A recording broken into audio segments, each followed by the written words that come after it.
Hello students, welcome back to another video. आज हम लेके आए हैं लेवल 2 का यानी कि 10th क्लास का नेक्स्ट चैप्टर जो कि है लुब्रिकेशन सिस्टम के बारे में। ठीक है, जिसको हम हिंदी में बोलते हैं स्नेहन प्रणाली। देखिए लुब्रिकेशन सिस्टम क्या है। देखिए आप पहले देख चुके हैं कि कैसे इंजन वर्किंग करता है। देखिए जब हमारा जो इंजन है वो बहुत से जो मैकेनिकल कंपोनेंट्स हैं उनसे मिलकर बना है। जैसे कि हमारा जो पिस्टन है वो क्या है, सिलेंडर के अंदर मूवमेंट करता है। जब सिलेंडर के अंदर मूवमेंट करेगा तो वहाँ पे क्या होगा, घर्षण होगा। घर्षण यानी कि एक सतह जब दूसरी सतह के साथ मिलकर के मूवमेंट करती है तो उसको हम बोलते हैं घर्षण। ठीक है जी। तो जब घर्षण होगा, देखिए आप अपने हाथों को काफ़ी देर तक अगर रब करें तो उसके बाद आप देख सकते हैं कि हाथों में गर्माहट आनी शुरू हो जाती है, हीट पैदा होनी शुरू हो जाती है। यदि उसकी जगह हम पानी का इस्तेमाल करें, किसी ऑयल का इस्तेमाल करें, फिर रब करें तो हमें जो जलन है वो कम महसूस होती है। सेम उसी तरह जो लुब्रिकेशन सिस्टम है हमारा, तो हमारे जो मैकेनिकल कंपोनेंट इंजन के अंदर हैं जब वो आपस में वर्किंग करते हैं तो घर्षण पैदा करते हैं, जिससे हीट पैदा होती है। अगर घर्षण करेंगे और अगर उसमें लुब्रिकेशन ऑयल नहीं है तो हमारा वो जो है इंजन खराब हो सकता है। तो सबसे पहले बात करते हैं कि हमें इस बारे में पता होना क्यों चाहिए। देखिए सबसे पहली बात यह है कि लुब्रिकेशन ऑयल कितने प्रकार के होते हैं, उनके कार्य क्या है, किस किस इंजन के किस किस कंडीशंस में कौन से ऑयल का हम यूज़ करेंगे, ये आपको सबको पता होना चाहिए। ठीक है, इसके आधार पे हम बात करेंगे कि लुब्रिकेशन होता क्या है। देखिए सबसे पहले बात करें लुब्रिकेशन होता क्या है। लुब्रिकेशन एक प्रकार का ऑयल है। ठीक है, ऑयल है जो तेल है, जो क्या करता है कि कोई भी दो पार्ट्स हैं जो फ्रिक्शन कर रहे हैं, आपस में घर्षण से चल रहे हैं, उनके बीच में एक लेयर बना देगा, ऑयली लेयर, जिसकी वजह से उनका जो घर्षण है वो काफ़ी हद तक कम भी हो जाएगा और उनके अंदर जो हीट पैदा हो रही है वो भी जो है कम हो जाएगी। अब हम बात करेंगे कि इंजन के कौन कौन से ऐसे हिस्से हैं जहाँ पर हमें लुब्रिकेशन की ज़रूरत पड़ती है। चलिए हम इंजन के ऊपर से स्टार्ट करते हैं, ऊपर से जाते हुए नीचे तक जाएंगे। सबसे पहले ऊपर बात करते हैं तो बात करते हैं हम अपनी वाल्व की और कैम की। ठीक है, तो जो कैम है उसको बहुत ज़्यादा ज़रूरत है, क्योंकि जब हमारी वाल्व है वो टाइमिंग के हिसाब से इनलेट वाल्व और आउटलेट वाल्व क्या है, खुलती हैं और बंद होती हैं, तो वहाँ पर वह घर्षण बहुत ज़्यादा रहता है। तो उसके जो कैम सेट का जो बियरिंग है उसके अंदर हमारा लुब्रिकेशन होना बहुत ज़रूरी है। उसके बाद हम नीचे की तरफ आएंगे हेड में, तो वहाँ पर हम देखते हैं कि हमारा सिलेंडर बना हुआ है, सिलेंडर के बीच में हमारा पिस्टन है और पिस्टन और सिलेंडर के बीच में है पिस्टन रिंग्स जो कि वहाँ घर्षण करते हैं। तो जो पिस्टन रिंग होते हैं वहाँ पर ऑयल रिंग भी रहते हैं, तो वहाँ पर लुब्रिकेशन की बहुत ज़्यादा ज़रूरत होती है। और जो पिस्टन सिलेंडर है, सिलेंडर की जो वॉल है वहाँ पर भी जो है इसकी लुब्रिकेशन की ज़रूरत होती है। और इससे आगे चलेंगे तो जो कनेक्टिंग रोड है हमारी, कनेक्टिंग रोड जो होती है वो दो सिरे होते हैं उसके, एक होता है स्मॉल एंड, एक होता है बिग एंड। जो स्मॉल एंड है वो है पिस्टन के साथ जुड़ा होता है। स्मॉल एंड कहाँ जुड़ा होता है, पिस्टन के साथ, और गजन पिन की सहायता से जुड़ा होता है। गजन पिन को हम बोलते हैं पिस्टन पिन। तो वहाँ पर भी हमें लुब्रिकेशन की ज़रूरत होती है, क्योंकि वो हिस्सा भी हमारा जो है मूवमेंट में रहता है। इससे आगे बात करेंगे कनेक्टिंग रोड के बिग एंड की। बिग एंड जो है कि क्रैंक शाफ्ट के साथ जुड़ा होता है। क्रैंक शाफ्ट के जब जुड़ा होता है तो जब वो मूवमेंट करते हैं तो ये भी वर्किंग में रहता है, तो यहाँ पर भी लुब्रिकेशन की ज़रूरत बहुत ज़्यादा रहती है। अब हम बात करते हैं सबसे नीचे आगे करेंगे तो क्रैंक। देखिए पिस्टन से जो पावर आ रही है वो क्रैंक में जाती है। क्रैंक है रिवोल्यूशन स्टार्ट कर देती है। क्रैंक के दोनों हिस्सों पर क्या है, हमारे बियरिंग्स लगे होते हैं। उन बियरिंग्स में क्या है, हमें कंटिन्यू लुब्रिकेशन की ज़रूरत पड़ती है। इसके बाद हम बात करेंगे टाइमिंग गियर। टाइमिंग गियर क्या होते हैं, जबकि वाल्व को खोलने के लिए, बंद करने के लिए, यानी कि इनलेट जब सक्शन हो तो इनलेट खुलना चाहिए, आउटलेट बंद रहना चाहिए। ये जो गियर्स होते हैं जिनको मेंटेन करके रखते हैं, ये जब इंजन स्टार्ट हो जाता है उसी के साथ वर्किंग में आ जाते हैं, तो इन्हें भी गियर्स को लुब्रिकेशन की ज़रूरत पड़ती है।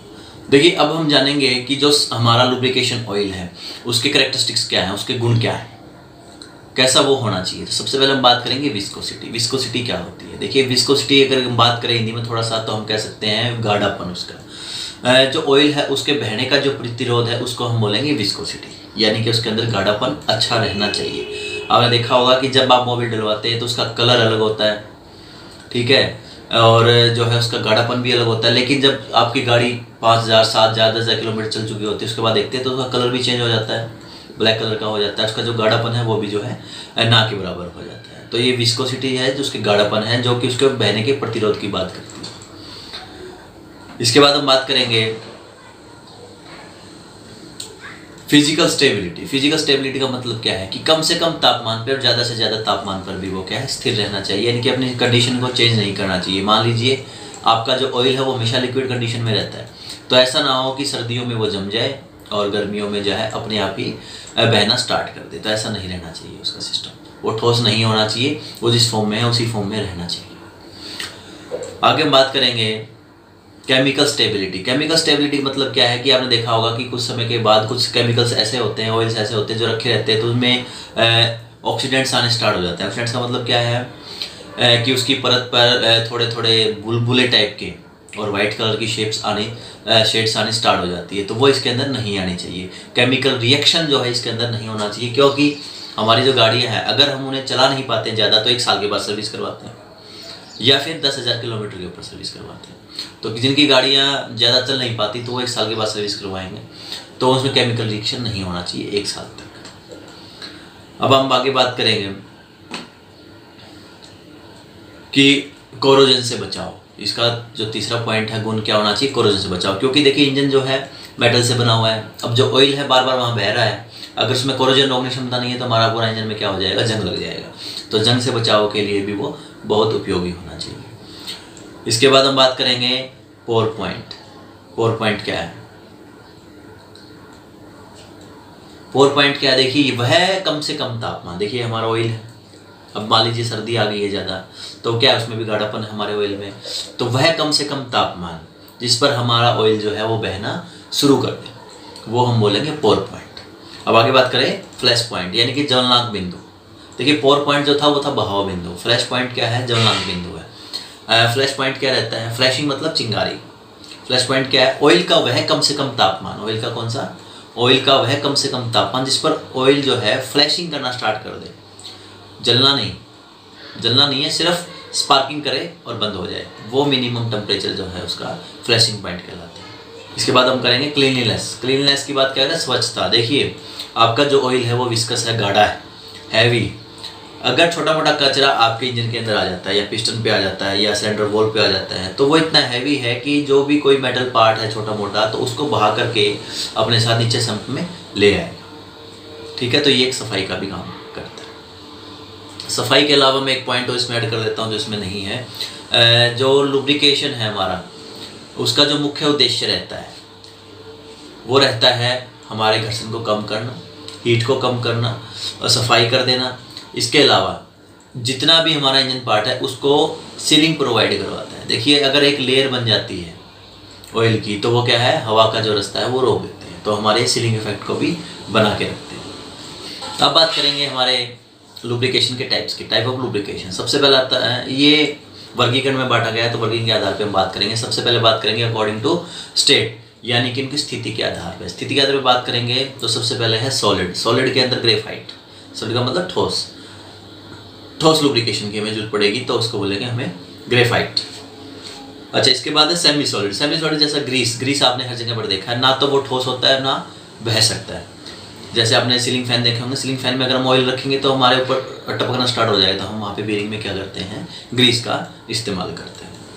चलिए अब आगे बढ़ते हैं लिक्विड। लिक्विड के अंदर आपने देखा है जितने भी प्रकार के ऑयल हैं वो सभी क्या है, लिक्विड लुब्रिकेशंस होते हैं। जैसे कास्टर ऑयल आपने देखा है, ठीक है, वनस्पति तेल आपने देखा है, पशु के चर्बियों का जो तेल आपने देखा वो सभी क्या है, लिक्विड लुब्रिकेंट्स।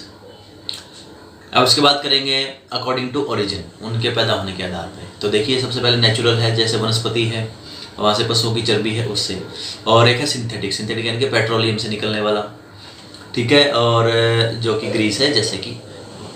अब इसमें आगे बात करेंगे अकॉर्डिंग टू विस्कोसिटी। विस्कोसिटी में हमारे पास 2 प्रकार के हैं, आप देख सकते हैं, मोनोग्रेड और मल्टीग्रेड। देखिए मोनोग्रेड में क्या है, जिसमें सिंगल टेम्परेचर दिया, और मोनोग्रेड मल्टीग्रेड क्या है, जिसमें डबल टेम्परेचर दिया हो।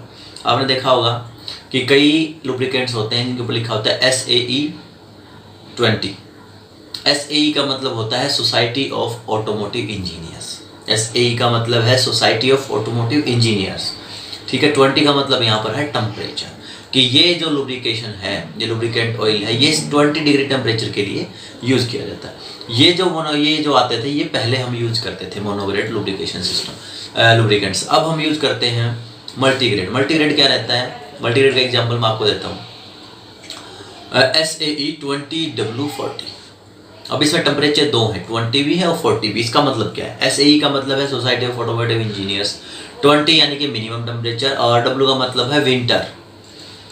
20 जो टेम्परेचर है वो कौन सा है, विंटर का, और जो 40 जो है टेम्परेचर वो है इसका मैक्सिमम, ठीक है। तो ये जो हम यूज़ करते हैं ये हर गाड़ी में इसी तरह के यूज़ किए जाते हैं। तो 20W40 का मतलब क्या है कि ये जो हमारा ऑयल है ये 20 डिग्री से लेकर के 4 डिग्री का जो टेम्परेचर है उस एनवायरनमेंट में हमारी गाड़ी के लिए बिल्कुल सही वर्किंग में रहेगा। चलिए अब बात कर लेते हैं हम समराइजेशन की, कि हमने क्या क्या सीखा। देखिए हमने लुब्रिकेशन क्या होता है इसके बारे में पढ़ा, लुब्रिकेशन कितने टाइप के होते हैं उसके बारे में पढ़ा, लुब्रिकेशन का हमारा फ़ायदा क्या रहता है उसके बारे में भी हमने पढ़ा। ठीक है। इसके बाद हमने लुब्रिकेशन के प्रकार जो थे अलग अलग आधार पे उसके बारे में हमने पढ़ा, और जो इसकी वर्किंग प्रोसीजर है उसके बारे में भी हमने पढ़ा। अब जाते जाते हम ये बताना चाहेंगे कि जो सबसे पहले हमने देखा लुब्रिकेशन सिस्टम वो वर्क कैसे करता है उसके बारे में भी हम जानना बहुत ज़रूरी है। अब तो बात करेंगे वर्किंग ऑफ लुब्रिकेशन सिस्टम। देखिए वर्किंग ऑफ लुब्रिकेशन सिस्टम में क्या आता है कि हमारे पास पहले सम्प बना रहता है जिसके अंदर हमारा जो लुब्रिकेशन ऑयल है वो इसमें रहता है। देखिए सम्प के अंदर लुब्रिकेशन ऑयल है। अब हमें क्या करना है कि हमारे इंजन के जो ऊपर वाले हिस्से हैं वहाँ पर हमें क्या करना है, सप्लाई करनी। तो उसके लिए क्या होगा, सीधी सी बात, हमारे पास एक पंप रहेगा, पंप के साथ हमारी जो है पाइपलाइन भी रहेंगी।